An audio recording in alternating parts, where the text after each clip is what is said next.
রক্তাক্ত হয়ে গেছে। সাউন্ড গ্রেনেড সরাসরি তার গায়ে মারছে। এই যে দেখেন সাউন্ড গ্রেনেড মারছে, আমাদেরকে পিছন থেকে লাথি মারছে এবং হচ্ছে অতর্কিতভাবে হামলা করে। আমরা তো কোনো আন্দোলনকারী না, আমরা গণমাধ্যম কর্মী। এটা আইন শৃঙ্খলা বাহিনী করছে, পুলিশ সাংবাদিক এবং পুলিশের সঙ্গে লেগেছে। সাংবাদিক এবং পুলিশ এই মুহূর্তে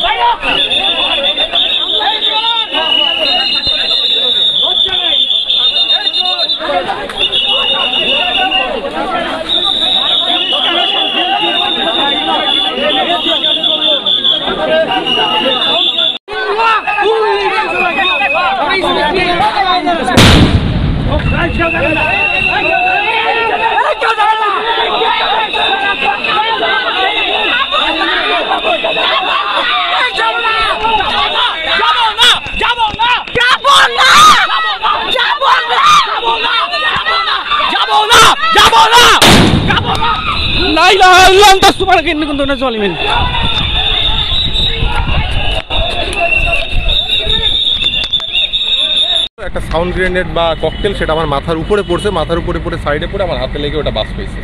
আমি কানে কিছু শুনতে পাচ্ছি না এখন, এই সাইডটাতে রক্তাক্ত হয়ে গেছে। সাউন্ড গ্রেনেড সরাসরি তার গায়ে মারছে।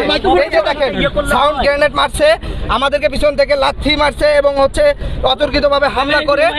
আমরা তো কোনো আন্দোলনকারী না, আমরা গণমাধ্যম কর্মী। এটা আইন শৃঙ্খলা বাহিনী করছে, পুলিশ